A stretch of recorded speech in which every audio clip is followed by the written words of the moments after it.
Yeah, it's pretty good that the show was fun. Yes. It was a lot of fun. We had a good time. Everybody had a good time. And I'll tell you, right before, as I've talked about it many times before I got stage, because you guys know I'm usually in bed by like 8 o'clock, 9 o'clock. I magic minded it up. And I had good energy. Bro, came out you swinging. gave me one before my set. That's why I tore it up. I did. And so, and it really is, that for those people who don't know, we're talking about Magic Mind. So many times I have talked about it, and what's so great about it, Coy, who is a coffee drinker, when he comes over, he's like, "You got Magic Mind?" I was like, "All right, no coffee." It's a different focus. You do focus, Yeah. and it is also because of the adaptogens and all that. It's like clean. Yeah, it's less of a buzzy. It's more of a sustainable. Yes, it's Which I like. That's that, and it doesn't give you those jitters. Yeah. That's the thing. That's lot of the those big one. It's So I usually get that 2 p.m. where I'm like, I need to either re-up or nap, and this doesn't need that. right. You know what I mean? Like, Right. it's Well, good. And we're doing a live show, and let's do it. Here we go. I dripped it all over myself. But it's really good. And if you go to, all over you. I know, but if you go to magicmind.com/thebigthing, then you can go over there and use that code BIG THING. You get a really good discount. People have been asking about where you get the discount. Brett all the time. His wife loves Magic Mind. So anyway, make sure you head on over there. We're going to do a live show. Have some fun. Get Magic Mind. It's awesome. Links in the description. What's going on, everybody? Welcome back to the Big Thing. Capes and Cowls. We're live, baby. We are live. Why'd we go live? Well, I'll talk about that in a little bit. Because as you can see, Chucky's hanging out in the background. There's ring lights. There's the whole stuff. The studio's in shambles as we're getting closer to New York, and it is going to be one of the last live shows that we're doing. Capes and Cowls will actually be the last in studio show that we do in Los Angeles. So we said, why not? Let's do a live one with you guys. So. If you want, you put your super chats in there. What we'll do is we're going to go through the main topics, and then any questions that you guys have. You don't usually get us live, so any questions that you want to ask us, throw them in there now. But in the meantime, we are going to talk about some of these stories. As you saw, Shawn Levy, who is going to have a pretty big year, we think, he is rumored to be directing Avengers 5, formerly known as the Kang Dynasty. What's it going to be called now? And the other thing is people are saying there's going to be over 60 characters returning. You knew there was going to be a lot because of the way that they're moving the multiverse and all that, but is that going to be too much? Are they going to have enough time to do it? Is it going to be like one huge scene like they did in Endgame? How's that going to work? We'll discuss that. Switching over to DC, you got more Superman casting. Beck Bennett from Saturday Night Live fame has joined the cast. The Lanterns is a show that people were excited about. There's some news about that one. There's more that we're going to go into also. I mean, there's stuff about The Boys. Season 4 is right around the corner, so we'll discuss our excitement about that. X-Men 97 looks like it could be called X-Men 2000 in the next season. Is that a good move for branding? Well, we'll discuss that and more. And if you're brand new to the channel, you've never been here before, please subscribe to the channel. We've got a lot of great things going on over here. Tons of stuff. We put out a few reactions already to The Acolyte. I did an out of the theater reaction for Bad Boys. I did an out of the theater reaction for The Watchers. I got reviews of those movies coming out pretty soon. I'm going to go see Inside Out next week. So there's tons of stuff coming out that you guys can be a part of. So do that. If you're into the UAP phenomenon or you're curious about it, we have another channel called Down to Earth, Kristian Harloff. I'm actually going to be moving the UAP Tuesdays over to that channel. So that show will now live there, and Tuesday will be a new big thing. I don't know exactly what it will be yet. Might even go live next week, but starting next week, UAP Tuesday will be on the Down to Earth channel. So that's that. We have the Amazon playlist or wish list rather in there also, so you can check that out. Let's get to it, man. It's myself, it's Winston, it's Coy. Here we go. Great, no music, but I'll they can't even hear it. It doesn't matter. No music. There you go. So perfect. No music, doesn't matter. Who cares? We're live. Don't worry about it. So, ladies and gentlemen, as always, I got both Winston and Coy. We are here, guys. We're live. We're able to do it live. We're doing it live. So, Real quick, we're doing it live, so Yeah. I will mute myself. But F you for the next week and a half. Me? What? Yeah, What'd I he know do? you don't give a damn about basketball. Oh, but I was F like, you. Oh, the was like, Celtics. yeah. He doesn't. He didn't even know the Celtics were in I it. had no idea. Did you but know? I still had to cuss him Did out. you know? I think No. You had Ellis no brought it idea. up. No, I think Ellis brought it up at the Comedy Store that you were going to be upset, but now I get the context. Oh, I'm not. I straight up told Roxy to her face. I said, I love you. Literally F you for about the next 10 days. And then after that, we can go get coffee. All right. So our last Capes and Cowls is going to be under the guise of animosity. Look, man, if we can get the sweep done before next Thursday, by all means, then we can be cool. But if it looks even slightly bad, don't even talk to me. Yeah, it's gonna be bad. You know what? Yeah, I'm sorry. Look, the Knicks ate a big pile of duty. Because y'all were hurt versus Luka and Kyrie look like Superman and Batman right now to bring it back to superheroes. I'm gonna tell you right now. Yeah. So look, he doesn't care. He doesn't Sports. even know. You could have. Good job. Connor's fighting at the end of the month. I hope the presser got canceled. I'm concerned. Yeah, you got. Well, They canceled the presser, dude. What's that? They canceled the presser on the day. Well, yeah, because he got hurt. We haven't announced We don't know who yet. and how and what, and that's concerning. Tyson has serious ulcer issues. He has to have well, the surgery rumor is that because the Netflix is panicking, obviously, because the Paul brothers will fight each other. That's what they're saying. The question is, if you're the WWE, do you let that happen? Right? Is he that big right now? Yeah, he's the longest reigning current champion right now. He's a U.S. champion, and him actually getting hurt, like in an actual.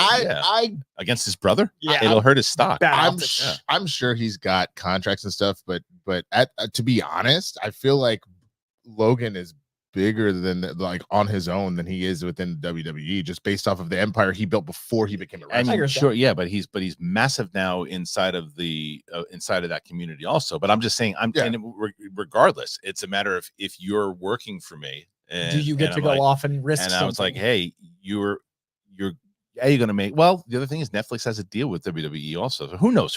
But it's another conversation. It's all very tricky. But what we're going to do here, as I said, guys, and I see already that you guys are putting questions in there. We're going to do, as we always do on Monday, like when we do the show with Roca, any questions that you have that you want to discuss that maybe we don't cover here today, you throw a super chat in there. We'll get it after we cover all the main topics. But I want to start with this one. The Avengers, man, Avengers 5. Shawn Levy is in talks to direct, and there's more than 60 MCU characters that possibly could return. This is from Mark Cassidy over a Comic Book Movie. Marvel Studios may have found a director for the next Avengers movie. According to both Deadline and The Hollywood Reporter, Deadpool and Wolverine director Shawn Levy is in talks to helm the project, which was formerly known as the Kang Dynasty prior to the departure of Jonathan Majors as the villainous Kang the Conqueror. The studio reportedly offered Levy the gig in mid-March, but he turned it down at the time as he was still putting the finishing touches on Deadpool and Wolverine and was also working on the final season of Stranger Things. Apparently, Marvel's decision to push the film by several months opened the window of opportunity, and negotiations are now underway. It sounds like this is far from a done deal. However, Levy is said to have given the latest script by Michael Waldron, but has not given an answer on whether he will definitely come on board, and other filmmakers are in contention. Deadline also mentions some intriguing new plot details. Sources close to the project say that more than 60 MCU characters could reprise their roles, including Mark Ruffalo, Chris Hemsworth, Benedict Cumberbatch, Tom Hiddleston, Simon Liu, Karen Gillan. Unlike the first 4 films, in which there was a core group that consisted of Downey, Evans, Scarlett Johansson, Hemsworth, Ruffalo, many of the characters in this film would have equal footing, making it more of an ensemble feature instead of a handful of characters leading the team.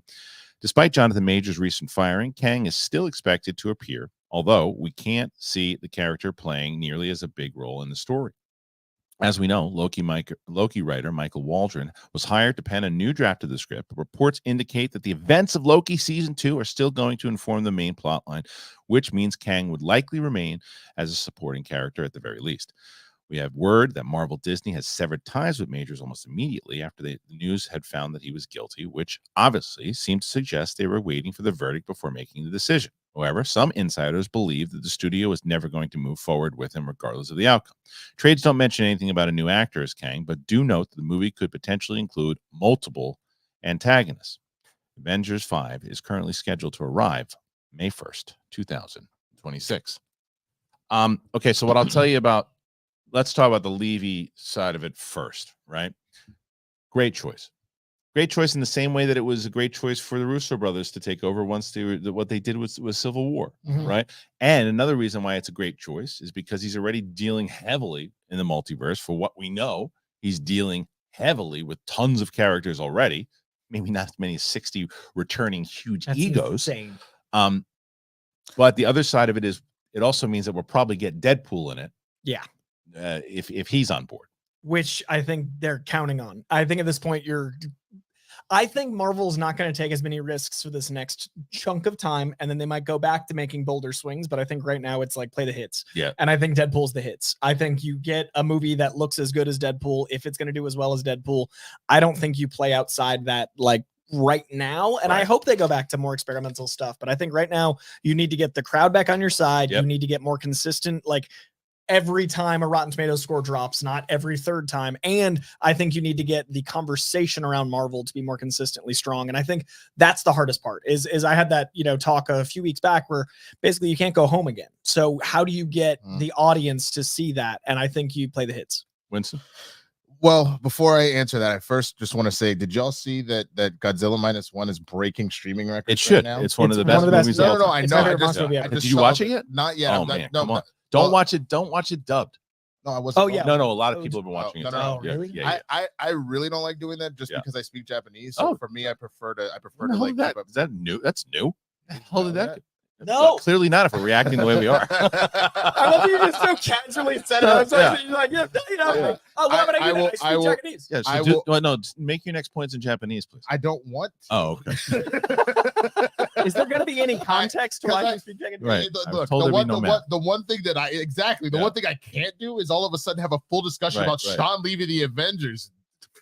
Oh, there we go. Perfect. There it is. That took less time than Thanks for that. First story. Just make your point, please. Anyway, I think again, I agree.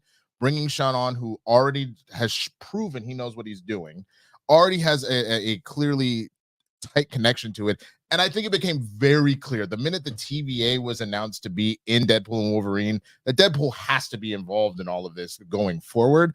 How much is a great question. I would not be surprised just knowing by the lore of Deadpool. It's not just in the Avengers. We might just start seeing random films where like he just comes in to break the fourth wall for stuff and almost pull like a Stanley. Hey there, Spider-Man fans. If you remember back in issue 155, the Lizard was a. I have a feeling he becomes an anchor. Yeah, I have a feeling where we'll get Deadpool still in his kind of world, but I think that they'll let Ryan play like that, which will be another reason to potentially draw stuff in. Like instead of having your Stan Lee cameos, you might start having your Deadpool cameos just as like a small little tidbit. And I think just having Shawn around is going to encourage stuff. 100%. And it's certainly going to encourage Ryan Reynolds to where he's going to want to be involved in it more. And if you're doing all these different variants, you probably could get Hugh Jackman to come back for one of these Avengers movies. So funny as I thought years ago they should get Shawn Levy for X-Men. It's because of Stranger Things. And it's so funny now, all these years later, how it's the other side where it's like he could do Avengers. And I think that if Deadpool's as good as people are saying and as good as it looks, then it is like Civil War, where like here you go, this is the next step. Here's the evolution. I think that's exactly why they're doing what they're doing, is because they probably are super excited for what they've seen thus far. They know that it's tracking well. They know it's going to be a hit. They know that they're going to be in the good graces of the fans with that. So and you want optics on Avengers 5 to be so 100%. Strong. You want it to be like, hey guys, thanks for Deadpool. Here's Avengers 5. Instead of doing the more like adult version of it, if you take the three main teams that we're about to see out of Marvel, so the Avengers, the X-Men, and Fantastic Four, who do you start? Who do you bench? Who do you cut? What do you think is the most important of the three if you were ranking them as far as like Marvel getting back on track? You mean what do you mean exactly? So like obviously they need to do something with the Avengers. Right. That's been like their like keystone this entire time. Right. We just saw what happened with X-Men 97. And it's clear that everybody's like obsessed and all that. Yeah. And then Fantastic Four, it's been in the news like crazy. People have been trying to figure out who's going to be cast as Reed, who's going to be cast as Sue, Dr. Doom. Yep. So of those three, who do you start? Who do you sit? Or who do you start? Who do you bench? And who do you cut? Well, you start. I mean, I think you have to get the team name back out there. So you got to start Avengers. I think you have to like re-implement that. I don't think you can cut anybody. If I have to, though, I had to cut. This is another version of F Mary Kill. I just didn't want to. I'm trying not to cut. Yeah. And I would have to cut Fantastic Four because I think they're less consistent. And the X-Men. And you can't really risk anything right now. And then I'd have to bench the X-Men just because of the rules of this game. Yeah, right. I mean, at the moment, I would stick with the same. But I think that what you can also pivot with that question is that who would you bring back, because there's these 60 characters, which just seems like the answer is every. If you're bringing back 60 characters, and they're saying like this is more than just cameos. Like an ensemble. Everybody's gonna be doing stuff, and Downey's been sniffing around and talking about how, you know, giving more love to the character. So that means we've been negotiating, and I'm probably clearly in talks. I've signed. I'm coming back. Evans will probably come back, because the other side of it is this. Dude, what if they're dead? I actually know. I have a feeling. Go say what you're gonna say. I have a feeling. But I was going to talk about the kind of the wrestling parallel, right? Look what they just did with WrestleMania. Right? Wrestling has been much better since, you know, Old Man Creepy's been gone, right? So and it's been so much better, and Triple H has gotten the lock on all of this. So dude, no, don't pay attention to it. So that's why I ignored him. I was gonna let you make the point. But with wrestling, what they did is at WrestleMania, they brought The Rock back, they brought Undertaker, all these people back, and it was the biggest rating ever. And then they push it into the new fold, right? By bringing these characters back, you do just that. No, I definitely 100% see that. What my idea is that kind of kicked into my brain all of a sudden is, if you're talking about 60 characters, right? Yeah. I have a feeling, and they haven't mentioned anything about Scarlett yet, and I don't think there's bad blood between her and Disney, but who knows? She's maybe for Disney right now.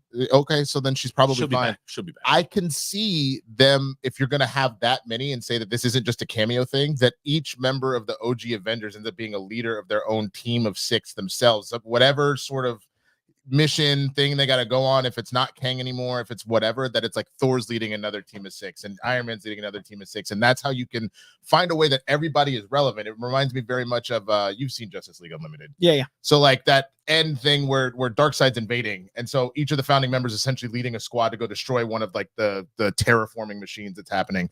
I can see something very similar with that, and that's how you get the original 6 back involved, and you find a way to then bring all of these various characters together to kind of, deal with whatever, I guess universal threat might be happening. I feel like the 5th movie is going to be a lot of the, what have the fans been asking for the movie? And I think that's going to mean Scarlett coming back. I think that's going to mean Chris Evans going on his quest. They want to see the old school. They want to see the. And it's been long enough now somehow that it's already nostalgic. And because, it's 5 years is enough time in our current pop culture cycle. It'll be more than 5 years. It'll be by then. It comes but, out. But like already it feels nostalgic. It does. And remember what we talked about with the sports references, that there's no there's no real all-stars right now. Yeah. Like they want to bring back some of the all-stars, and if you want to sell tickets, it's a conversation that I had yesterday with Steph about the Accolade, right? It's like, if you're going to spend this much money on a movie, which this movie is going to cost a lot of money, you can't aim towards one side of the fan base. You got to aim towards the entire fan base in order to make your money back. And if you do a reunion tour, you don't play the B-sides. No, you got to have everybody back in one last, like, let's go. If you're going to have the big concert, they got to play all the great hits. But it can't just be a nostalgia thing too, because even that audience that's going, I want to see us, like, I just felt like they were just there to be there. If you give them a good story, people are gonna be like, that's what they need to do. They're gonna lose their minds. And it goes back to that conversation where you were like, I don't know if they'll ever get on the same page. Right.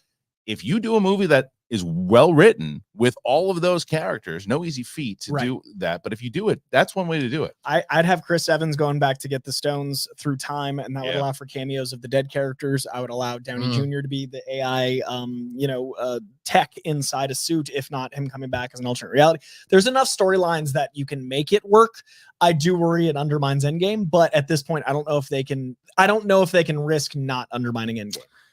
I think that's really the thing. It's really about the dollar. At this point, you're like, okay, we're retiring this forever, and you're like, all right, well, one last ride. Yeah, like you don't have a choice. And to make a sports reference, I feel like it's Conor McGregor coming back after the Cowboy Cerrone win and then losing to Poirier, and now he's got to come back and really win, because at this point he can't go out on the bottom. Like, he shattered his leg. You got to come back and win strong before you retire. I'll take it a little darker and a little more real, in the sense of like, then a broken leg. Well, look, if anybody knows about that, no, but I mean, just to every regular day life, like, how many people do we know that like retired as like, I've worked, as a blacksmith, as a car mechanic for the last 30 years. Does Winston hang out with that Saturday?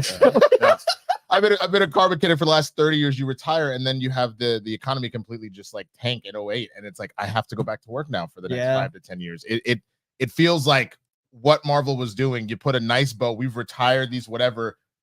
The economy burst, and you unfortunately have to get back into it. You got to come out of retirement for a little bit and try and right the ship some. On the emotional side of that, I have been team never bring back Chris Evans, never bring back Downey Jr., never bring back Scarlet. Like me personally, as Coy, I want those characters to have those arcs, have resolution. I think that Marvel's brand recognition plus the audience's attention span plus the fact that we're living in a post-pandemic, post-strike, like there's been so many things that have crippled the industry. I think it might be worth the exhibition industry and the movie industry and the brand awareness of Marvel to sacrifice those arcs. I think, and that I never thought I'd say. I think what needs to happen, you need to put them in a position, like don't end up this way by the time you get to Creed 3, but you need them to essentially be Rocky in Creed 1 and 2 and let them be the mentor type situation, but not the star. You know what I'm saying? So like they're the new Avengers, but and give them and in the same way that Rocky did, give them a few moments on their own to really shine again. The audience go, yeah, but it's like, yeah, but and using my wrestling reference again, where it's like it wasn't, even though at first it looked like it was going to be all about The Rock, it wasn't. Right. It was about Cody, which was such good writing. Which was the way you do it. So, all right, look, very curious to what you guys think about all of it, whether you're watching live, whether you're watching on replay. Put your comments in there in the live chat in the comment section afterwards. What do you think about this? First of all, what do you think about Shawn Levy as director? You think it's the right choice? Now, what could happen and has happened, it seems like it happens with Lucasfilm all the damn time, unfortunately, is that they announce a director and then people don't like the movie that's coming out or does come out. And then they're like, oh, what do we do? Let's lose the director. I don't think that's going to be the case with Deadpool and Wolverine. But do you think that it is risky to even start worrying about that yet? Let the movie come out first, or like, no, he's proven that this is the guy that you should be working with here. And the same thing with all the characters that are involved. What do you think? Is it a good move? Is it too much, or does it make sense because of the multiverse obviously leading up to Secret Wars, which is probably another part of the conversation of like, if you get all those 40 characters or 60 characters, do you bring all 60 back for part 6? I mean, that's a lot. That's a lot of money. It's gonna be some of the biggest budgets probably of all time. They gotta. I'm just curious. They have to, because I imagine this is what happened with Endgame. The people that obviously were in it. So like Nebula and the most of the core, all that, they all probably got like money. But like everybody else was like, you're gonna be part of the biggest movie ever. I know you normally paid like $1 million. Here's like a solid like 100, and like call it a day. $100. No. and a tuna sandwich. That's it. No. You get to be in the movie. You've been working for 30 years. Right. Here's $100. No, $100K. Right. Like a quick 6-figure. Like, here you go. If I'm any of those people, and you're not going to get it, but I'd say no. Give me points. Yeah, 100%. Well, There's no way you're gonna get it. There's no way. No way you're gonna get it. But then maybe it's if they're giving out like 6 points, cookies. they get everybody gets a piece of the 6. Who knows? But either way, it's going to be a lot of money on this particular movie, and it's one of those times, as you guys know, I'm always talking about lower budgets. I get when you have this, there's just no lower budget that you can do with this movie. All right, so I do see once again, like I said in the beginning of the show. If you want to ask us questions, we're going to do that. I saw people already putting questions in there. We're going to get to them at the end. This is the way we do it normally. I know that you guys, if you're Capes and Cowls watchers, you're like, well, we don't do this normally. How does it work? We go through all the topics first, and then we'll do the super chats afterwards. So if you put one in there, like, oh, they didn't get to my question, we're going to get to all of them afterwards. But let's get to the next topic here, which I wanted to discuss with you guys because it's interesting, and that's this X-Men story, right? So X-Men 2000 is now what they're calling it. Maybe. We'll see. X-Men 2000, the mutant heroes could be brought into a new decade for X-Men 97, season 2. This is from Comic Book Movie. Again, Mark Cassidy. Although the recent Disney Plus show served as a revival of an animated series that aired 25 years ago, the decision was made to keep the action-rooted family in the original era. But with season 2 already confirmed and reports that Marvel Studios fully intend to keep the show going as long as possible, could the mutant heroes make the jump into the naughties? During an interview. Is that what we're calling it? Yeah, the naughties. That's what they have. I knew they were the odds. I didn't know it's the naughties. Naughties. But anyway, during an interview with Discussing Film, Supervising director Jake Castorina was asked if they intended to hold on to the 90s aesthetic and if he anticipates the show taking influence from later comic book runs for the second season. To which he said, we touched on that even in season 1 with E as for Extinction, which was definitely not of the 90s run per se, but in the zeitgeist of the era that came a little later. Once so much time passes that pretty much the late 90s, we're still dressing it like that. That's how I validate it. When did the clothing style change? That's the time we're in. We play with a little time fudging, like in E is for extinction. But to your point, there are 30 plus years since the show's been over where the comics have expanded. Speaking in comic book lore, past and present, X-Men is and always should be an allegory for prejudice first and foremost. The minute you take that element away, you've automatically taken away the excellence. In the season 1 finale, the team managed to well, I don't want to go into the thing, but something happens in the finale, yada, yada, yada. We wouldn't be surprised if season 2 at least touched on some of the villains that the 2000s exploits. Castorina didn't confirm any story arcs, but he did mention a couple of iconic runs, and it goes on and on and on and on. But well, yeah, I feel like, again, E for Extinction was done in mid 2000s. Mm-hmm.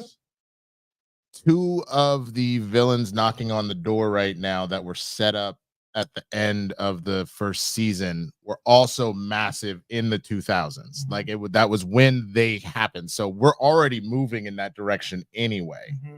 And I think that's also, you may not have necessarily meant to do this, or maybe you did, but thematically you even said, stop fighting the future. Right. You kept saying that over and over and over again. And I think that's including Mayo in his breakdown of episode 5 and him saying that episode 5 is essentially an allegory for 9/11, this idea of how the 90s for us before 9/11, everything, things seem to be on a pretty general, like, good boom. There's a lot of nostalgia we have for the 90s, and 9/11 seems to be like that line in the sand that everything shifted. So I think that you're now acknowledging that that's what's happening anyway. It's moving. So you already set that up built into your storyline. So that just, to me, makes logical sense that that's where they're going.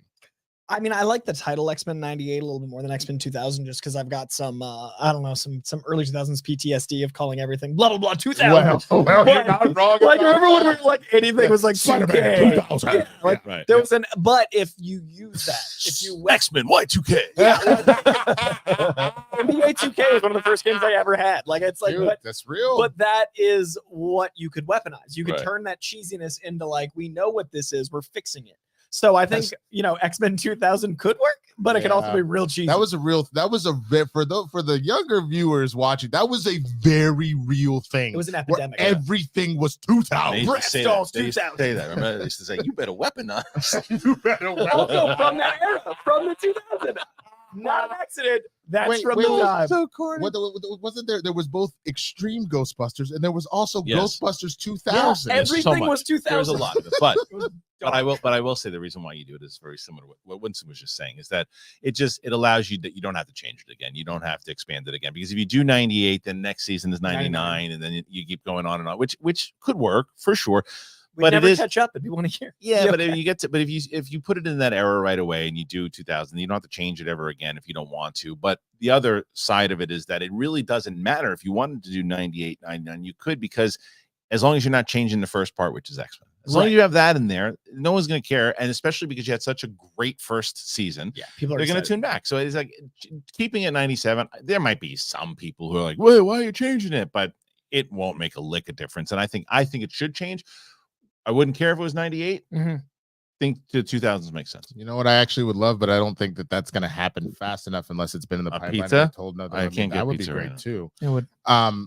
You do Spider-Man 98, and then maybe you do Fantastic Four 99, and then it's X-Men 2000. So the idea is that this is all connected anyway. We saw that in the I don't think that's much of a spoiler. There were cameos, but like we saw that all of those other animated shows from the 90s had these characters that had shows. So like the Fantastic Four had a show, and we saw some stuff. Like Black Panther was involved in that too. We saw him. Daredevil had a pilot that never aired. Exactly. And then Spider-Man showed up like a million times in different episodes. So I think if you go that route, that actually might be a really interesting way, and be like, not only this is chronologically how all this stuff is playing out, they all land together. That's fun. I like that. Well, either way, they're going to do something with it, and they're going to bring it back because it's a very popular show. So Your thoughts? You guys think that they should change it? Should they leave it? Should they do what Coy was kind of preferring in 98, 99? Should they stick exactly what they might do with 2000? Do you not give a flying crap? Go ahead and put your comments in there in the live chat, whatever it might be. Throw it in there and look good when you're doing it. Yeah.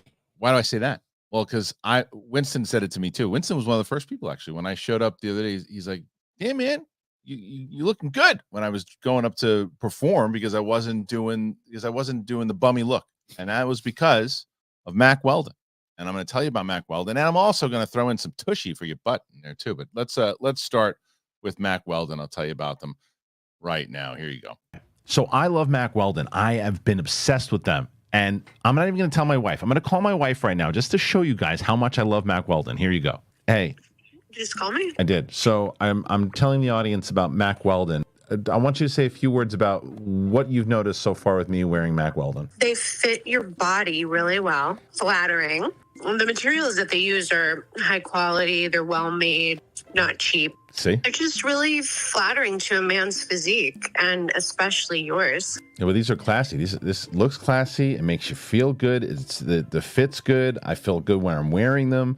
I get a confidence boost when I'm wearing them, and it's like it's not flashy. You know, it's just like it's classic, and it feels like it's always in style. Yeah, they are.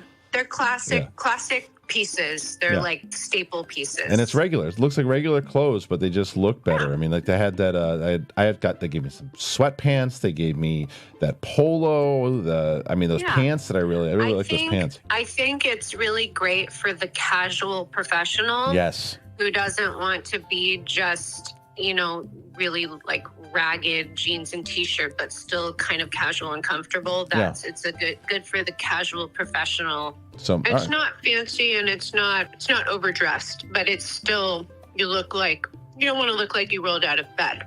Yeah, well, there you go. All right, thank you, honey. Bye. She had no idea I was going to do that, and that's what she said. So if you want to get a timeless look with modern comfort from Mack Weldon, you got to go to mackweldon.com and get 20% off your first order. But you got to use that code BIGTHING. Mack Weldon, MackWeldon.com. Use that promo code BIGTHING. You will thank me. I'm telling you, I love Mack Weldon. I'm going to be shopping at Mack Weldon for a very, very, very, very long time. I promise you that. As we get older, I'll tell you, the bidets. Oh, I love the bidets. I wish I got introduced to the bidet a long time ago with Tushy, and it is so what an invention. What an invention. At first you sit down and you want to feel classy. You just want to show some class. You show some class by getting the bidet on your. I'm not gonna say it. I could have rhymed, but I didn't. It's lovely. It's absolutely lovely. So let me tell you a little bit about it, because the next time you're sitting down on the toilet to squeeze out a big baseball bat, I'll tell you what happens. Hello Tushy wants you to remember one thing. The time that you're spending scrolling on your phone, it's not giving you peace of mind. You know what it's giving you? Hemorrhoids. That's right. Men spend twice as long in the bathroom. This is fact. I go into that bathroom sometimes for peace, but I wind up sitting trying to get some business done. And it is the one leading cause of hemorrhoids is prolonged sitting on the toilet. That's right. If you wipe with toilet paper, it's only going to irritate your butthole. That's what it's going to do. The Tushy, it cleans your butt with a targeted stream of fresh water, eliminating the need for painful wiping. So I really, really dig it. And it just feels nice. Again, I feel classy. I'm not going to lie to you. I feel classy. That's the whole thing. So Tushy Bidet cleans your butt 2 times better and gentler than wiping with toilet paper. For the rest of your life, you can leave the bathroom sooner feeling confident that your butt's actually clean. The bidet easily attaches to your existing toilet. You know how long it takes? Under 10 minutes. 10 minutes. I was going to say 20. It's not true. It took me about 8 minutes. Without additional plumbing or electricity needed. Every Hello Tushy bidet comes with a 30-day hassle-free return and a 12-month warranty. So stop wiping until you bleed. Come on. Join the 3 million butts who've already made the switch to Tushy. For a limited time, our listeners get 10% off your entire order when you use the code BIGTHING at checkout. That's 10% off your order at HELLOTUSHY.com, HelloTushy.com. Promo code BIGTHING. Yeah, man. All right. Thank you to both Tushy and, of course, Mack Weldon. had a lot of Tushy signed back on because people have been getting these bidets. But I'm telling you, man, and I will absolutely. We got our good buddy Amaru Moses. Amaru Moses is one of my favorite people to announce at the Schmodown, by the way. But he's in the chat. And he said one of the reasons that Kristian likes talking about this is to boost his ego. Hell yeah.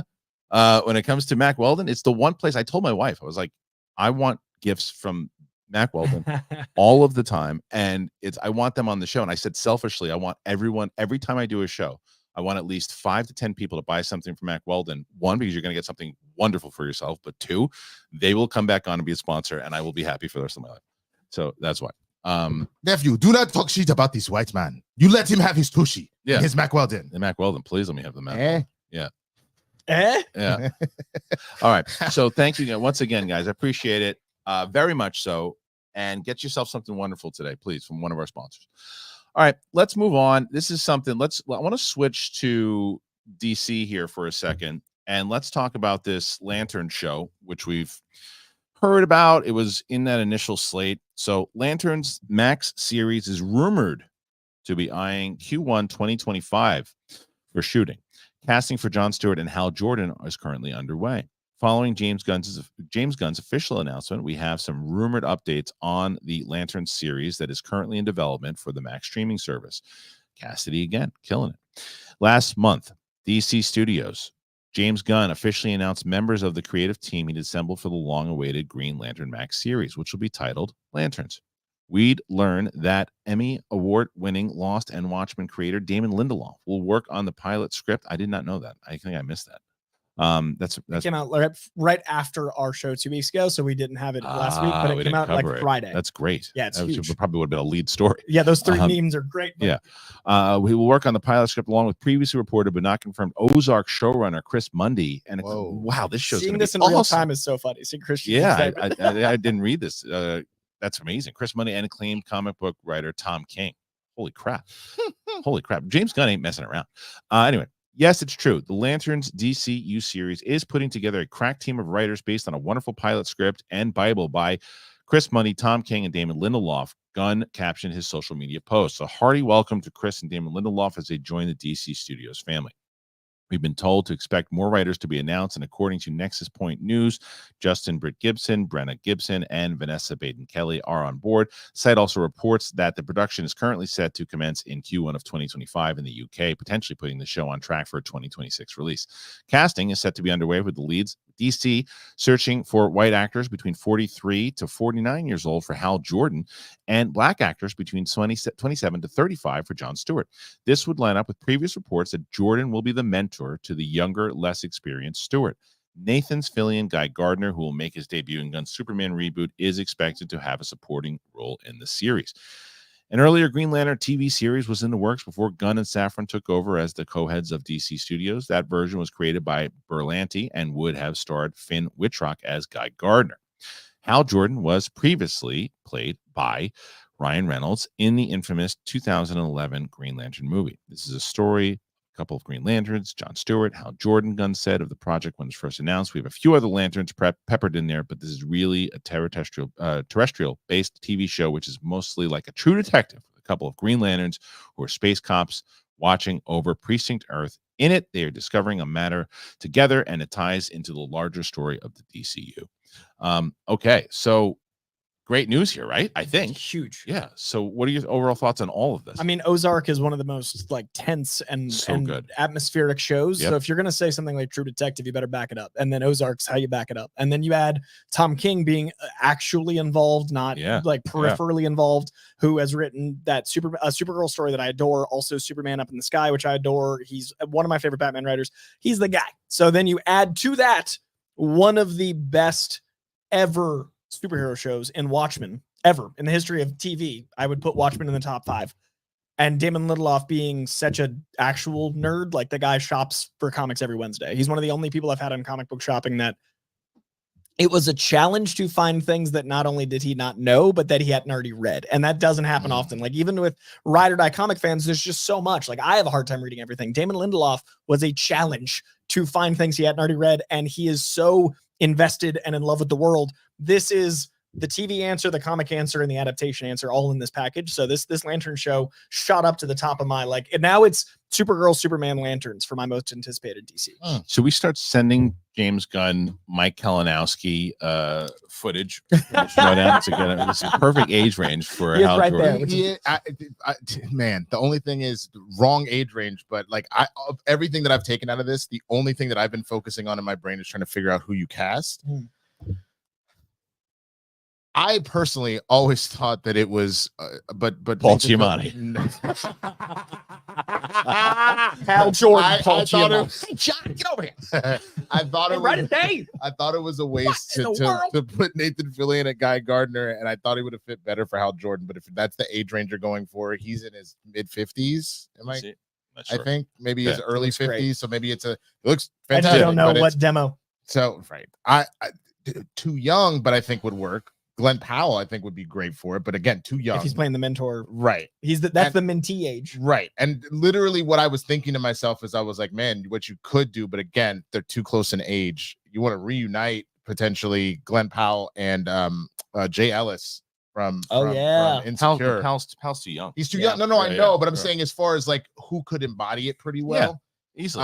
But I think Jay Ellis would be a pretty good casting for it. I also think not to just stick an Insecure. I can't pronounce his name correctly, but he played Daniel. His name's like Yael. He was in the first Purge. I don't know if you saw that. He was the main character in the first Purge. He also would be fantastic for it, I think.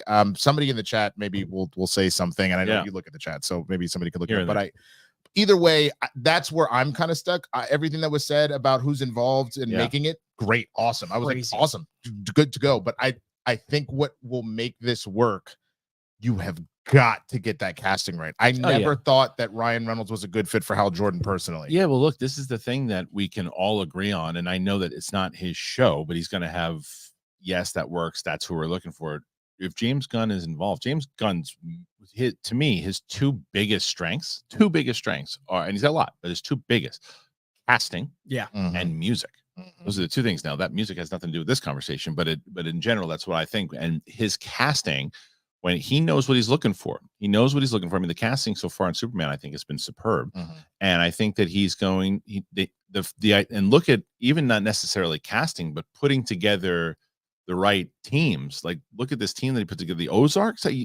You got me on board already. I was already interested in the Lantern series, but you put the team Ozark and Lindelof. That's what I mean. This went from like 5 to 3. Yeah, like I'm already in, but this team is insane. Like immediately, I'm on board with this, and I'm like, okay, yeah, like this is everyone who is involved in this, and now if they all have this idea that it's a true detective like series, that you're going to get the right casting for both. I don't think you're right, but I don't think we're going to have a problem with I did get my comedic casting, though, right now. One of these dudes needs no more work, and one of them you already clowned me. So you do put Paul Giamatti as Hal Jordan. Okay, but there then it is. But then you put Jake from State Farm as Hal Jordan. That's John Stewart. The SNL Lantern. That's the Like Saturday right Night Live. there. Like a good lantern. Hal is there. Or John is there. And there you go. And that's Hey, it. if you need a lantern, I can be there It's for like you whenever you insurance need it. ads are And going to Brightest Day sell of all of Black is DC. tonight. Perfect. That's the magic. Well, what do you guys think, man? Is this the way to go? I feel like most people are going to be on board with this plan. Put your comments in there. Let me know. We're going to cover a few more of these topics, and then, as I said, we're going to go through the super chats. So if you have them, you want to ask any questions, and again, if there's anything that you want to talk about that maybe we didn't cover here today, Marvel, DC, whatever it is, put it in there and let's talk about it. We'll let's stay with DC for a second. Let's talk about, we mentioned Superman, so let's stick with Superman. Let's talk about this. So we got more casting in Superman, and we've got Beck Bennett, who, it's so funny, was my father-in-law's student for years. That's so funny. Really? Yeah, he actually helped my father-in-law move. Superman director James Gunn confirms that Beck Bennett has joined the cast. Here is who he is playing. Following speculation among fans that Beck Bennett has been cast in DC Studios' reboot star of Superman, filmmaker James Gunn has confirmed the news and revealed who he is playing. Josh Wilding of A Comic Book Movie says, yesterday we shared a speculative report about Saturday Night Live cast member Beck Bennett potentially joining the cast of James Gunn's Superman. Several hours later, the trades confirmed the casting, and Gunn has revealed the role. As expected, he's playing the Daily Planet's Steve Lombard. The character was created by Cary Bates and Kurt Swan and first appeared in 1973 Superman 264. On the page, Lombard is a sports reporter and later a sports anchor for the Daily Planet, the same newspaper where Clark Kent and Lois Lane worked. Known for his brash and arrogant personality, Lombard is depicted as a former professional football player. I don't know about that. Who brings his job? I love Beck Bennett, but the guy's like 5'6". No, but you know what would be funny is like make him the kicker, so he wasn't even. Oh, like, right, you know, that'd like... be better. Yeah, because he's not a tall guy. Lombard is depicted as a former professional football player who brings his jock mentality to the newsroom. He's notorious for playing practical jokes on his colleagues, especially Clark Kent. So I knew nothing about this character, and now I'm reading it's perfect for Beck Bennett, who he perceives as a mild-mannered and unassuming reporter. Despite his antics, Lombard is portrayed as a competent journalist and a character who adds a touch of comic relief to the Superman series. Yeah, I was going to tell you. I mean, you guys should still explain to me whatever you know about this guy, but just reading. That's the guy. I mean, that goes right back into what we were just talking about with casting. I was like, when I saw Beck Bennett, I'm like, Beck Bennett. I was like, what the hell's he playing in this? And then you perfect casting. Also, it shows how much they're investing in Daily Planet. Yeah. And that's yeah. Like, this is, a testament to that, building out that family, that world. It's so interesting how much people are worried about the size of the cast of this movie, and in a way that I've never seen. I think it's, people are looking to like, I love Superman. I'm worried, but ensemble casts support a movie. Like I don't think I've ever been like, there was too many people in that office, or there was too many like members of this team. It's not going to be a movie about the Justice League. It's going to have the Justice League. It's not going to be a movie about the Daily Planet. It's going to be important. The Daily Planet feels like a fully functioning world. Right. If you go to a newspaper, if you are lucky enough to find a newspaper still functioning, it's a very full office if it exists. So I think it's really cool to cast well, so that if he's got 5 scenes, you're impacted by him. If he's got 2 scenes, you're impacted by him. And someone like this is going to be so comedically charming and so quippy so much that the movie being 2 hours and 10 minutes, whatever it ends up being, if we've got 5 minutes with him, we care more about the planet and therefore care more about Clark. I think, it's very interesting. So like growing up in the theater and everything like that, the big thing that they always are telling you, it's like, hey, look, you need to serve the story. Like, this isn't about you. You are a piece of a greater whole. So whether you are the lead of the show or you got one line, it's you need to serve the story. I think that is true. However, when you have a moment where this is supposed to blow everything out of the water, I think about those moments where like Black Panther is about T'Challa, but every single person in that movie elevates it, and they do scene steal every time, but not to a distracting level. It's like the powers of the Black Panther shall be stripped away. It's the pulling the wig off and throwing it. It's the what are those? Every one of those actors had a moment to truly shine. And if you put a cast this strong together to do that, all that really does is elevate Clark and everything that he's in, because of how rich the world is and how every person to him is important. So when you do end up with the trolley problem, oh my God, Steve might die or Jimmy might die. Now what do I do?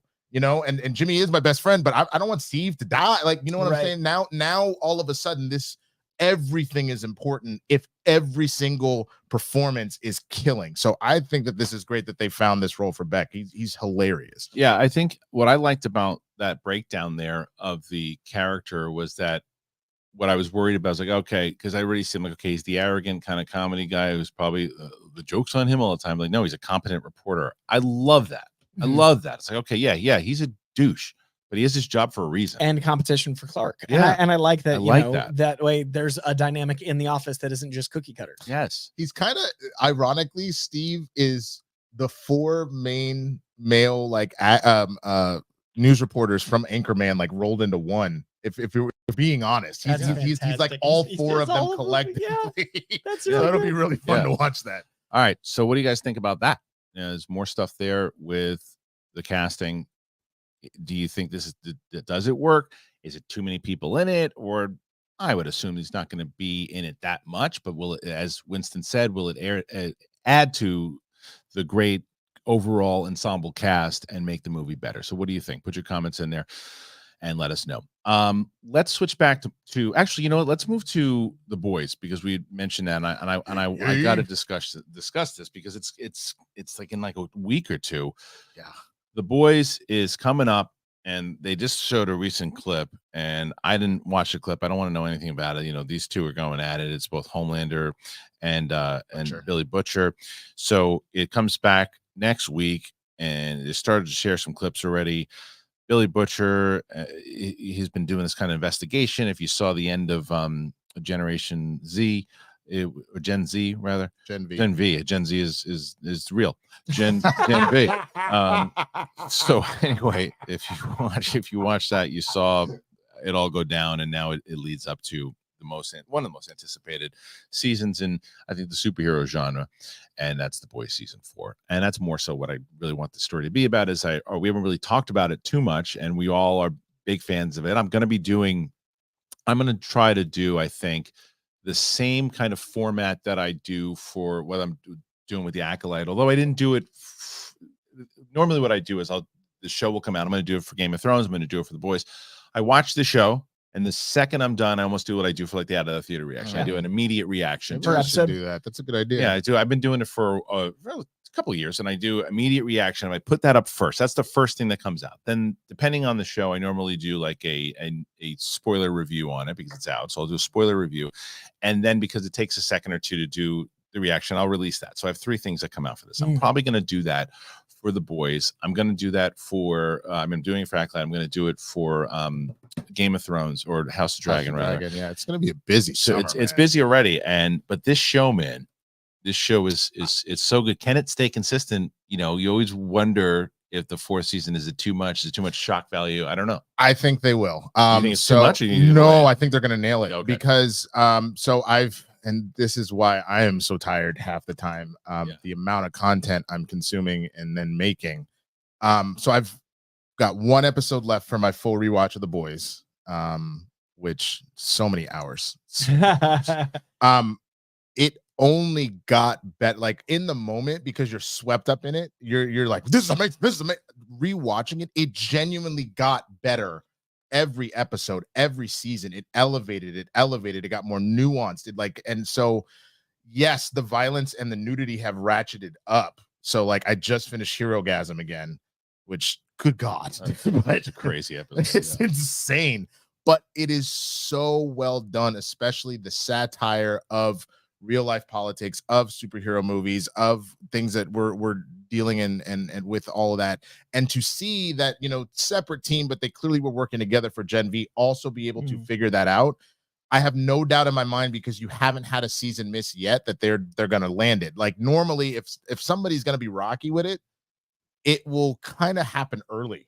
They really have not had a miss personally. So I think this season. No, I mean, and even Gen V was fantastic. It was a really good show, and so I'm very curious how this is going to play. Coy, you're pretty excited about it also? Yeah, I think there's 2 things making this really unique for me. The one is that it's kind of the first shared universe that feels like its own IP. Yeah. Because I love Netflix. Obviously, Netflix Daredevil, I think, is one of the greatest things to be an adaptation. But with Daredevil, Luke Cage, Punisher, there were a bit more prior conceived notions of what a Daredevil show is, just because we had more exposure to it. The Boys feels very unique in that a lot of people didn't read the comics, or if they did, the show is very different. So I feel like Gen V going into the season of The Boys is really unique in that this is the first time we're coming back to this very special. It feels more like a TV show than like, just the Defenders. It feels like its own thing. So the idea of a shared universe going from Gen V back into The Boys, we're going to expand the world out in a unique way. And the second thing is that this is the first time we've had a season of The Boys in election year. That's also it's a great point. Yeah, too. It's true, because I mean, especially with everything that kind of leads up to it, and they've been very political in general. That show, you can't watch that show and then go, why did they start getting political? That show's not at all. It's from the start, bro. From the start, and especially, I mean, it's gotten way more on the nose. Yeah. So now that Homelander's going to trial for there's 34 felonies. It'll be fun. Who knows what's going to happen? But it's going to be very interesting to see, and I wonder what you guys think about the Boys. Are you pumped up for it? What I will say is it's hilarious. Have you gone back in time 10 years ago with these shows? Imagine they were around 10 years ago. The Boys, the House of the Dragon, the Acolyte, and the Bear. Obviously, in 10 years ago, I'm going, nothing's touching the Acolyte. That's my number one. That's my number one. Now it's like I can not only anticipated, but also I'm going to rank my both anticipated, and I'm going to rank how I think that I'm going to rank them. Okay. And I will tell you that anticipated is House of the Dragon, The Bear, The Boys, Acolyte. Interesting. And then as far as how they're going to deliver, I think it's going to be House of the Dragon, The Bear, The Boys, and then Acolyte. See, I would have said my anticipated would be The Boys, The Bear, House of the Dragon. Right. I think as far as delivery, though, I think it'll be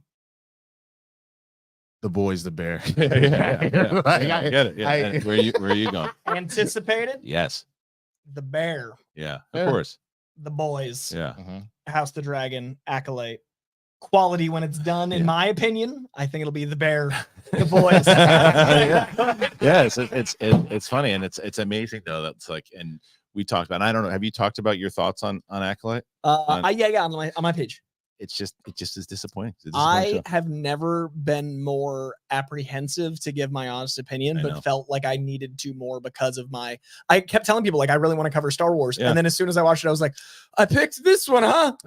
But I put up like a full like 12 minutes of first 2 episodes thoughts, and it felt good to like externalize it. Yeah. And I was really afraid the comments would be like, you don't understand Star Wars. Instead, it was a lot of people going like, oh, you articulated why you're a casual, but we also agree with how you're assessing it. And I didn't expect that out of my fear of Star Wars fans. It's one of those things, and I know we'll move on to the questions here in a second too, but it is one of those things now where, and you see it more and more. And sometimes it's real, and sometimes it's fake, but it's when you see the Rotten Tomatoes critic score as opposed to the audience score. I think this one, I definitely think there's a lot of people in the audience score that are just hitting it to hit it the way they normally do. But I also think that there's a lot of people. I talked to a friend of mine yesterday who's a big Star Wars person, and he's like, did you watch that? Like, I think those are two inflated extremes. I think the negativity is inflated on the fan side, and I think the positivity is inflated on the critic side. For the first time, it seems like I don't know anyone that feels authentically publicly about it. Yeah. And that's hard. It's really, really, it's tough. And Winston, you haven't seen it yet. No. And with reviews like these, he's excited. I know. That was the thing. Is a lot of people who like it too, though. I have loved Star Wars since I was a child, and just the discourse that's come around it. That's why I'm scared to talk about it. It's not even just about talking about it, because I'll go to toe. I'll go toe to toe. That's fine. One, it's exhausting, but like 2, that has actually soured me on Star Wars is the discourse. Yeah. So I'll watch it when I feel up to it, but like to know that like, oh God, they were putting out like Mando and Miss Marvel, I think at the same time. Obi-Wan. Was it Obi-Wan and Miss Marvel? Yeah. And I found myself watching Miss Marvel first, and then sometimes even delaying when I watched Obi-Wan, because again, I just was like, I feel like not as excited about it. Because people have stripped it away from me, and I hate that. Yeah, that's unfortunate. All right, so let's get to now. We're going to do questions, guys, because you guys have been great, as we said in the beginning. You guys have been putting questions in there, and now you got the 3 of us live. We don't normally do this live. We just talking about. We even talked about it during the break that we might do this more often. If you guys are down with it and you asking the questions, then we might as well keep doing it. So let's start with this first one that came in, and this is Fireside Reviews. Levy is not the choice. As a director, there's nothing in particular that he'll bring. I think for Disney, he's a safe choice. What do you think about that, guys? Well, I mean, I think safe choice is is fair to say. I think it's fair, but bring nothing. But I think he brings a lot of heart, I think he brings a lot spectacle and wonder, and he brings an almost ambulance sense of joy. I think call an ambulance. He's an ambulance man. I respectfully disagree. Fireside Chats. I think Shawn Levy is a very if you want to say safe, sure, but capable, sure. But beyond that, he's someone that really like shows passion in his work. I don't think Real Steel could have been made by anyone else. So I don't think that you would. It could have been, just might have been good. Yeah, we wouldn't be talking about it with anything except remember the Rock'em Sock'em Robots movie. And I think that even things like people don't like the project he did with Mark Ruffalo and Ryan Reynolds as much as I do. But I think that it showed a lot of really interesting sci-fi heart. And Stranger Things is one of the biggest shows. I don't know. I just disagree. Yeah, fair enough. All right, so let's get to. We have another question here that came in from Spaceman. What's up, Spaceman? Whatever director that we do get for Avengers 5, I just want them to have a great imagination. That's why. What's IW? Infinity War. Thank you so much. Endgame, Loki, X-Men work. They were not just great movies, but also we're super creative. You guys rock. Well, thank you. So do you. I agree. Now that's the opposite. I agree 100% with what he said. I think that you had, and that's kind of what we said when we were talking about this in the first place, right? It's like you can bring in everybody, and you get that moment of yeah. It's like when a really famous comedian goes up. If you're sitting in a room, and a really famous comedian walks up, and you're like yeah, whoa, for the first like 10 seconds, that famous comedian isn't funny. You're like yeah, all right, Yeah. but you'll give him that first kind of Well, yeah. But you it's get the pop. But if it's a well polished, really good set, you're like. I still got it. That was him and Reynolds on Fall Guy, right? Not Fall Guy. No. Free Guy. No, it's Free Guy. Free Guy. That's Yes, what I meant. I yes. meant Free Guy. The Excuse other me. Ryan F. Guy movie. Yeah. No. You want to talk about imagination? Yeah. You literally had with that movie. Let me put all of my toys in my video games, and then Godzilla fought the Magic Man. Like he's going to crush this if he really is in charge of Avengers 5. I know. I'm excited to see how they're going to make it work overall. But I agree.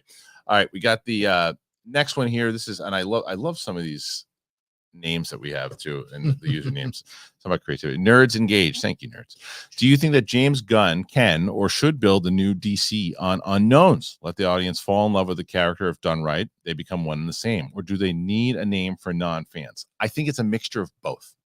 I think it is a mixture of both. I think that if you do something along the lines of, as I mentioned, joke, I would love to see Mike Kalinowski get that Green Lantern show. And if there's one show that he could get, it's that, because it's not a movie. And then if you can transition him into a movie from that, I'm not just Mike, but I'm just saying someone like Mike Kalinowski or somebody like that, an unknown actor who, but then there's other times that you're pairing them with more well-known actors or people who are just about to pop, you know? Mm-hmm. You know, Mike would crush Hal Jordan. Mike Yeah. would also crush, if they want to go with a little more established name, he would also crush Sinestro, because like honestly, I think about his corruption days. I think about his anger. I think he could just as easily play either one of them and do exceptionally well. So if for some reason you're like, no, we need somebody that's already kind of, then give Mike Sinestro and let him cook, man. Shoot. Yeah. What do you? I think it should be a balance because of sales. I mean, it is show business, and I know a lot of people want to give unknowns a chance, and I think you should give them a chance, but I don't think it should be just unknowns because you still have to have names above the title billing. Balance, Yeah, like if I see a movie, I generally see movies for the cast. Like personally, just me, Coy. Yeah. If I'm like, what's playing in theaters, and I don't know a single writer, if I don't know a single title, then I'm like, well, then the cast is the answer. So I think you need the opportunity to introduce people to new characters they don't know, and the casting would do that. But things like David Cornsweet, like he clearly had a resume, we just didn't know his household name, and now he's going to be a household name. Right. And so Superman is a big enough thing, but Booster Gold, I couldn't agree more with you. You want someone that you're like, oh, I recognize that face. I would also go out there though, if you're making Hal the mentor, you kind of need to pair that with the idea of a veteran actor that has that, and then you can make John more of it, because he's. I would cast a new Jon Stewart, and I would cast a Tom Cruise Hal Jordan. Right, exactly. You like Mike. You can. I mean, Mike Tom Cruise is almost 60. Just as an example, but he's gonna be 30 tomorrow. Did I misunderstand the question? I thought they were asking more about, can you use like lesser known like heroes and stuff? So like the Guardians, and if you're going to do something, I think they're asking about he's talking about the actors. Specifically the cast. Yeah, that means the actors, like just casting them with unknowns in general. Okay. But like the girl from Furiosa, the mom, I think is like a fantastic Wonder Woman, and like that would be she's not a household name, and but like because the character's big enough, he doesn't matter. Exactly. Right. Okay, next one from the great Galaghost. What's up, man? Hey fellas, question for the group. What do you make of the studio starting to quietly censor and fix movies like Deadpool, Spider-Man 2002, etc.? Deadpool, the strip club scene is poorly censored. Spider-Man's is barely audible in the new mix. This is affecting both disc and digital. To be completely honest, I didn't know about this. I didn't know about this either. So did you know about this, Coy? Yeah, buy physical media. There is no way for someone to come into your house and steal your Blu-rays. So that's the only way that the art that is yours. I mean, that's the only way, I guess. The only way for people to come in and steal your Blu-rays is for people to come in and steal your Blu-rays. Why is the change? Why did they change this stuff? The tinkering, just like George Lucas with the special edition, and like the censorship is like Disney is uncomfortable with the level of strip scene, I guess. So what are they going to do when Deadpool 3 comes out? Probably censor it in 5 years as this world gets more puritanical. I think buy stuff so it's yours. The only way it's yours is if you own it. So I get physical media because it's mine. But I don't trust streaming to keep a movie. You can't find what's that Seth Rogen movie where he gets pickled? The Interview? No, the pickle movie. I know what you're talking about. Yeah, I remember that. That's got deleted off all streamers. Why? Because it was owned So by is a company that Dogma. got consumed. Oh, interesting. And yeah, Dogma is Dogma's owned by gone. Harvey Weinstein. Oh, okay. Dogma's fully gone. That's probably my favorite wow. Kevin Smith So movie. like I own Dogma, so I can watch Dogma. Yeah, it's interesting. Across the board, I have a very close friend of mine who wrote their first movie, and then just because streaming was like, yeah, no, the whole Batgirl budget cut thing, when they started doing this, they said sorry, and their first movie doesn't exist anymore. And Bad Boys 4 is so good, and the idea that those directors made a Batgirl movie between Bad Boys 3 and 4. I can't believe it's bad.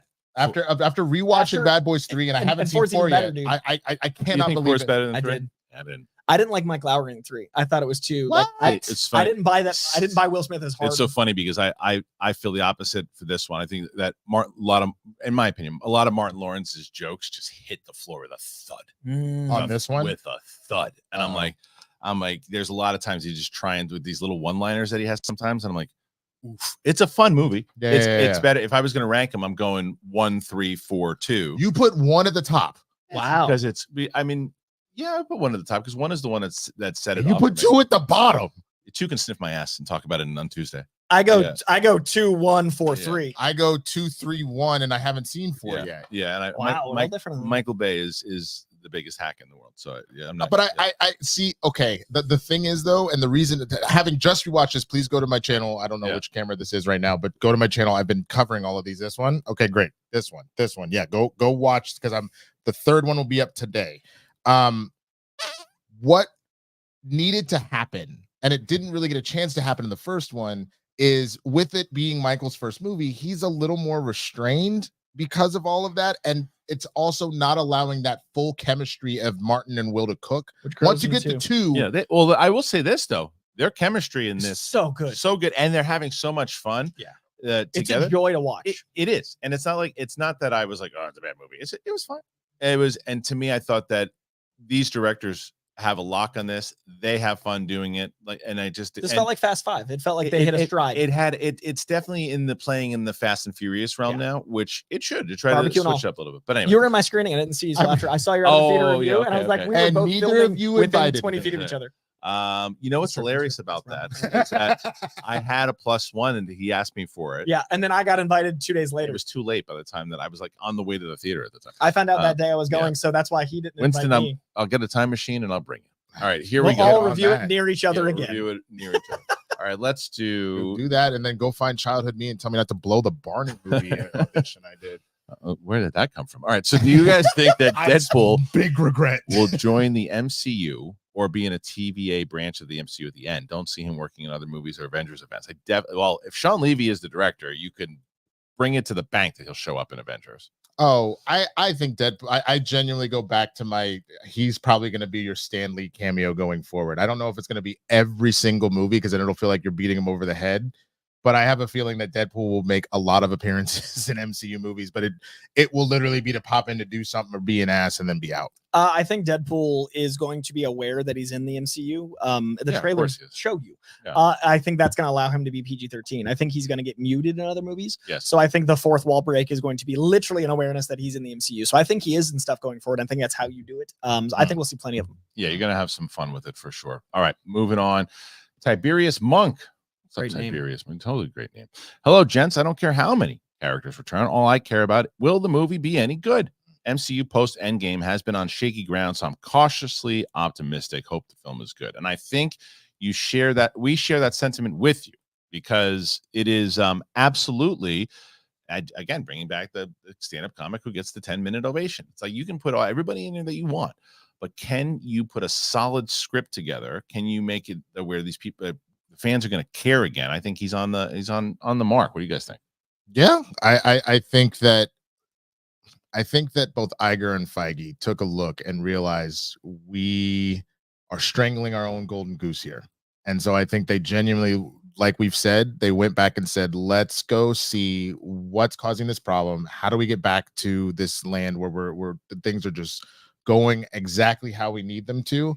And so I have all the faith in the world at this particular point. I will be as cautiously optimistic as well, but all the news that I'm hearing about how they're treating this, Mhm. I have faith that they will get Yeah. it back to at least some resemblance of what it used to be. I totally agree. 55 days of reshoots on the new Captain America movie. They're clearly taking it seriously. So to me, that Retooling Daredevil. yeah, Yeah, like they're- all of this they're is making them moves. taking. They're yeah. making moves. They're So making moves. I have faith. I'm Yeah. cautiously optimistic. All right, so let's Haskell. So FYI, Jedi Torben in the Acolyte was Tommen in Game of Thrones. I don't Character Jedi was Torben. Tom Hardy, Torben? but there's Is two. that, is that old man beard, young boy face? I think so. Such bad makeup. The Oh, receding. Tormund, the wild man. Oh, then it is. It Is is. it? It's- I Okay. think he was the wildling that was with the red one that was obsessed with Brianna Tarth. Oh yeah, that was like, yeah. like the Dude, it receding, the receding show hairline. is not for me yet. I'm hoping it turns around. Yes, it had I like think, did you just pass one? no, the receding hairline and all that. It was interesting to say the least. I don't remember him in Game of Thrones. I probably have I'm to- pretty sure he's the redheaded wildling that like doesn't trust John at first, but then he's with it, and Oh, then he's no, obsessed no. with Brianna Tarth. No. That's not. He's not in Acolyte. Okay, maybe I got it wrong. He's not. He's Okay. doing commercials and stuff now too. I Yeah, see he's him in everywhere. commercials. Yeah. I think he's in Roadhouse or like something like that. Yeah, I think I saw him he recently. pops up. He reminds me of Sheamus from the WWE. 100%. Yeah, but he's but no, he's not in that show.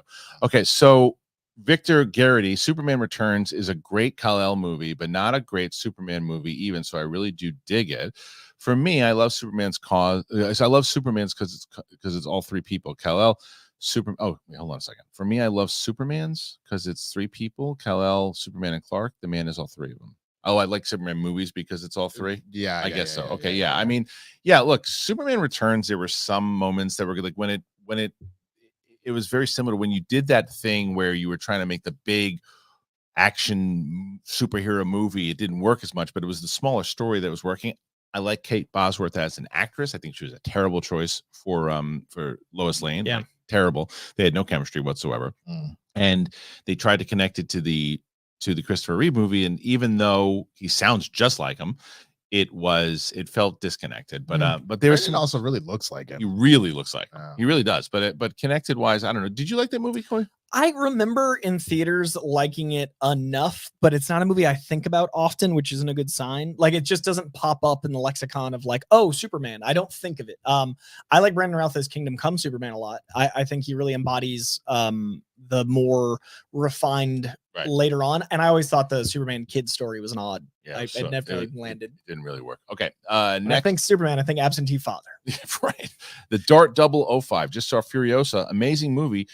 Different than Fury Road. Yeah. Did you guys both see? I haven't seen it yet. Coy, did you see it? Yeah, my number 4 of the year. I loved Furiosa. It was really good. It felt like an opera. It was like this giant sweeping epic that had Fury Road is a third act of a film. This felt like act 1 and 2 of one giant 5-hour movie, and I loved that. Yeah, I liked got a it. lot out of I know why it's about as clear as day why it didn't do well. It's weird. Not really. No, When you I think thought it was a weird movie compared to like what sells. oh, you're saying the movie movie's itself, weird. but you know, Oh, I yeah, thought you meant I'm saying it's weird. it's the movie. weird. But yeah, but I think that there's a lot of reasons why, and I mentioned it time and time again of why, because I really enjoy the movie. And I'll just really quick bullet points. It's a movie that the first one came out, the first movie to this 2015 came out, 8-9 years ago, whatever it was, during a very different time in theaters. That movie itself didn't do that great in theaters. This movie didn't have Mad Max in it. It's the first Mad Max movie without a Mad Max. It had the secondary character of that movie was the lead in this one and was not played by the same actress. Anya Taylor-Joy is not a movie star. She's a fantastic actress, not a movie star, not a household name, and not someone that they go, oh yeah, she's in it. I'm going to go see it. 2 hours and 35, 40 minutes, whatever it is, 2:30. And it's weird. So it's real, like I think that we should treat George Miller like we treat Scorsese. We let Scorsese burn money every 5 years. Like he makes movies that cost $200 million. They don't make anything. I think if you're going to let art be weird, then let George Miller be the weird Australian Scorsese. But do it for $60 million. You can't make that movie for $6 million. That's like You can't make this. You cannot allow him to make $170 I think if we're going to let You're throwing- Scorsese make movies, we should let him. Like Scorsese burns money too. But Scorsese, The Irishman is garbage. but Scorsese, garbage is a strong word. The Irishman is a tolerable film, not worth $200 million. Scorsese was also making deals with Apple that was different. But I want George Miller to do. I think that's what we need to do to kind of like compensate, right? Like if you're going to make a movie, make it subsidized. Movie. I mean, Scorsese's not making The Irishman 5, 6, 7, 8, 9, 10, 11, and 12. But we need He's Mad making- Maxes. Agreed. But $60 million is a girl on a bike in the desert. No, but you could have made fine. That's what the Road Warrior was. Sure. So let's I'd get still that. watch those. I'd still watch those. Different show.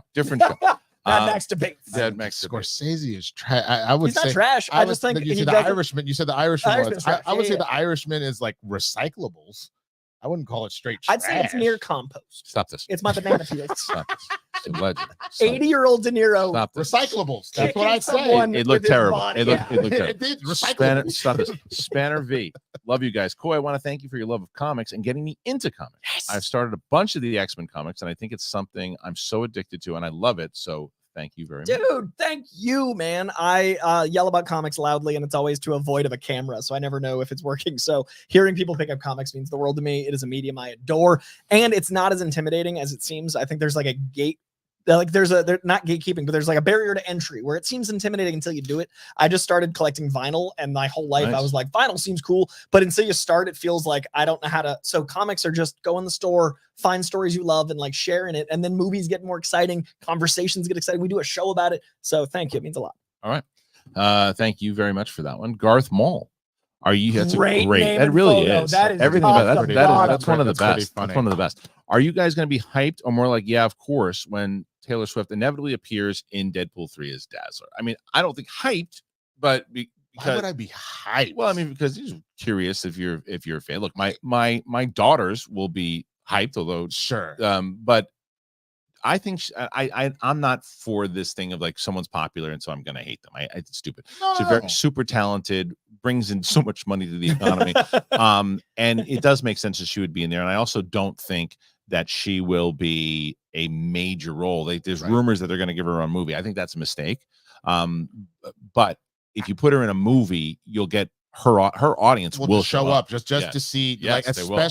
especially the diehard Swifties that I Yes. know. There's a number of people that I know that straight up said, "Do you guys want to go to the Chargers Chiefs game because Taylor might be there in the box, Right. and then maybe she'll be on the jumbotron and we'll see."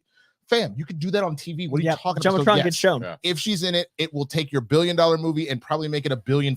Yep. But I will say this: am I hyped? Only if Taylor brings it with the acting personally, even if it's something small, in the sense that She's never been great in she's movies, been hit or miss. but she was good in Amsterdam. I did. She was. She I was thought- okay. I thought she was good in that I- movie. I- Stinks like hell. But I liked her in Valentine's Day, but that's because oh, they I made hated her. her in that. But that's because they made her play overly cheesy, Yeah. and so that's why it was funny to me. Okay. But I like, would argue Dazzler doesn't even have to be a performance except on stage. Yeah, which is true, also too. true. Like, That's and true. I think Which it's is the also true. perfect And middle she- ground where it's I like wonder how she do there. have her perform. Yeah, I feel like she has some Yeah, she'd be all experience on stages. All right, let's see. Next one. Victor Garrity. My dream DC project is Basket of Heads from the Black Phone Sinister team. Also, Winston, just subscribe to your channel and I'm loving it. Hey, what up, Vic? Say, thank you. Now you get the live. You see the live viewer, you get that kind of stuff here. Connection. That's so Basket Full of nice. Heads is amazing. It's a Joe Hill comic book. Stephen King's son Joe Hill had this whole imprint at DC. Basket Oh, Full of okay. Heads is this idea that there's this this cursed axe, and when you chop someone's head off with it, the head stays alive, and you start collecting all these heads. So it's like an old school Are You Afraid of the Dark kind of comic monster story. And that would be awesome with Scott Derrickson and the team behind Sinister co-signed. Love that. There you go. Okay, next one, and this is Mirror Domains. Anyone else hyped for Venom 3? You know, we have that's For I'm the glad Venom that- 3 horse. horse. Oh, okay. In general, the horse. Okay. So it's funny. I'm glad that he brought that up because we haven't even talked about the Venom. Yeah, that was 3 the biggest thing of trailer. the Trailer week. came It out was on the Monday. biggest thing. It Yeah. came on Monday. Yeah. It looks like every other Venom movie, and I haven't liked. I'm them. excited for it. Yeah. The Venom movies to me are essentially what. Well, no, I I love won't. the I Venom won't say that. They are fun popcorn movies. It is to me what I feel like Black Adam was attempting to do. Mhm. I would watch Yeah. the Venom movies before I watched Black cheaper Adam than- again, and and it was cheaper than Black cheaper as Adam. well. Yeah, so I'm going to tie this into The Irishman. why? Because Venom to me is as advertised. It's exactly what it is because Venom, the character, is weird humor. My issue with The Irishman was it was someone chasing an old style, and I thought the master of that style. I consider Scorsese the best gangster filmmaker to ever live. Scorsese is the best. So when something falls short of perfection, that's harder for me than something going, let's be weird and make it an 11. So I wanted The Irishman to be a 9. It was a 7. I want Venom to be an 11 of I want insanity. to take that and Britney video and go leave Scorsese. Venom 3 is exactly what we needed to I be. think Venom 3 will be Horse better too. than 2, but probably Yeah, won't the be better horse is than 1. creepy looking. looking. And I just don't care about it. All right. So, and now, what's up, Cal? Kingsport, Cal. The studio's a wreck. It is a wreck. You're right. How is the move coming along? Any new ideas for the New York studio? Do something with that Chucky doll. Good seeing you on Break Room. What's the Break Room? New Rockstars. I've been over there. Oh, okay. But yeah, okay. New Rockstars. So as far as the update on New York in general, yeah, it's coming along. Obviously, if you see the studio kind of in shambles, that's the reason why. And you look at like even like the background there. We usually used to have the TV back there, but things are surely he's really leaving fast enough. They're moving. But as far, we have a lot of great ideas that are coming up because the Monday show will be the Roca show. Tuesday is going to be a new Big Thing episode, and I might do an in-studio New York show for that. Wednesday will either be myself, Brett, Roxy, Steph, and Mike on one show, open up Thursday for something else, or I might move Thursday and make that Capes and Cowls. I'm not sure yet, but there will none of the crew, all the crew that you love is still, they ain't going anywhere. And then we're going to be doing more stuff from New York. And then I'll be working on Matt Serra's channel also. So it's going to be a lot of fun. He's excited to do VR. We're going to have Matt Serra doing VR. It's amazing. Yes. Okay. So here is Wicked Art, the great Wicked Art. Yeah. What's up, Capes crew? Just started issue 6, and it's Coy's issue and all his adventures with big balls in the land of Oz. What X-Men character that we haven't seen would you want to see in live action? Have we seen Havoc yet? Lucas Till in the X-Men First Class. Yeah, that's right. That's right. That's right. Yeah, that's right. And I like Lucas Till a lot. Yeah, Havoc was the one, but I guess so. But by the way, if you don't know what the great Wicked Art is talking about, on Patreon we offer the comic book. This guy's an amazing artist. He's a really great artist, and he put together all these we're already 5 issues into Capes and Cowls comic. My goal is, and we can still do this whether it doesn't matter where I am, where I want to put music over all the issues, and he and I talked about this. Once he's done with the run, we're going to do it. Yeah. And then we're going to make like a full episode. It'll probably be like a 2-hour episode with all the music and the voices and Capes and Cowls, the movie. Yeah, more so. But which characters, guys? I'm gonna say that Taylor Kitsch doesn't count because nothing from X-Men, Wolverine, Origins counts. So I need Gambit, honestly. There's a character I love that is so weird called Chamber. You pulled Chamber? I pulled a Chamber. Right, so he's a guy who has he's got, dude, imagine someone blowing their own bottom half of their face off when their mutant power activates, and it's this just psionic flame that's always like perpetually going, and he's British. I want Robert Pattinson to play Chamber. Like a weird, because think about him and like Rover and stuff, like this weird edgy. So yeah, Robert Pattinson or Sinister. I've said that a bunch of times. Sinister, I love your Gosling pull, dude. I still think he would absolutely crush Sinister. I can't even imagine another actor. I'm trying. Bryan Cranston's been trying to play him for 15 years, and it's He's so funny. Now. He is, but I love that Bryan Cranston somewhere is like, one day, like he's thinking about it. I would love for Bryan Cranston, if he wants to go Zordon again and play Professor X, or if he wants to be Magneto, he could do either one. Yeah, he's up for somebody in the MCU. We talked about that anyway. All right, that's it, guys. You guys had all the questions in there. Thank you so much for putting them in there, and I really appreciate it, as we always do, and helps out the show tremendously. It also helps, as I mentioned to you, and selfishly, I really want Matt Weldon back. So if like 10 of you bought shirts today, or whatever it might be, you're gonna thank me for it, and then also get a couple tushies. So put that in there. The link's in the description. You can get it. I'd like to thank both Winston and Coy. Actually, there's one more. Hold on. Sorry. There it is. Okay. Don't know if you said this before, but Coy, what's your pitch for Ghost Rider? And when are the rewatches coming back? Let's start with the Ghost Rider. Ghost Rider, I would do a story where the Spirit of Vengeance is kind of in the same vein as what they're building out with Werewolf by Night.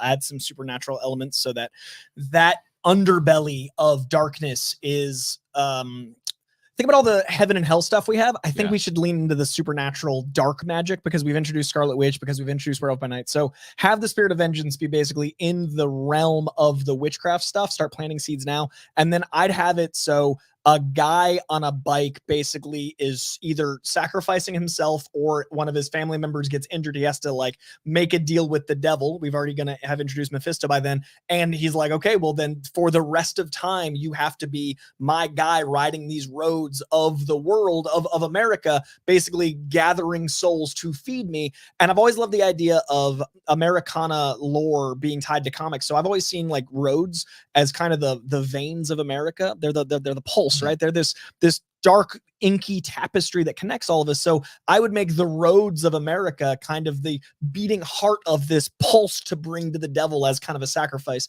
and kind of bring Americana imagery and symbolism to Ghost Rider, making it a little bit more rich. All right. Well, as far as the rewatch series goes, I think that what it is that what we used to do, and without that series stopping, we wouldn't have Capes and Cowls, to be honest with you, because like what we were doing rewatch. For those people who didn't know, we would watch these movies, whether it was when we were leading up to Spider-Man, and then we would talk about them. And when Spider-Man was coming out, the No Way Home, those did very well, and there was other ones that did very well.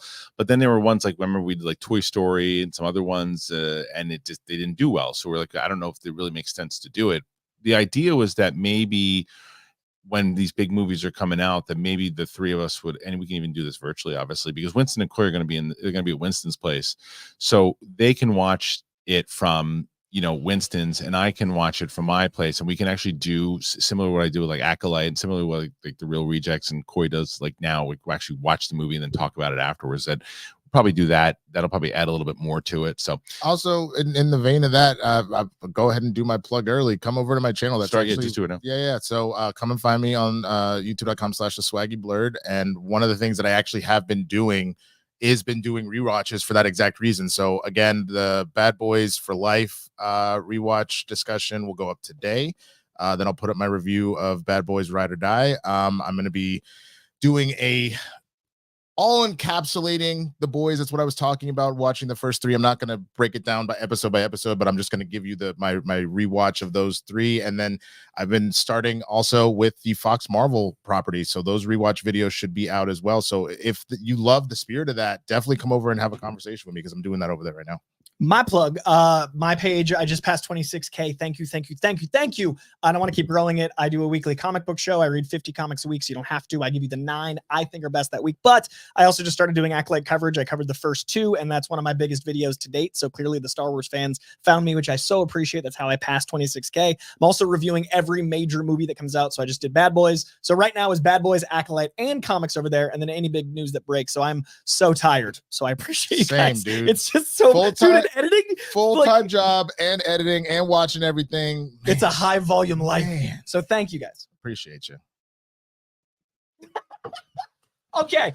So But also at the end of the day. So thanks for joining us here today on the show. I appreciate it very much. So I really enjoyed the live episode. I really appreciate it. Thanks for being here and everything that you guys do overall, for supporting the show, for the support of the move, support for everything. And I mentioned also the Amazon New York wish list. You guys have gotten tons of stuff from it. There's still a few more things. If you want to, if you can, great. If not, understood. But I want to thank Winston and Coy for being here today. And yeah, man, we'll see you guys on the flip side. We'll see you later. I'm going to play the big thing because I don't have music for the other one. So whatever, you get the idea.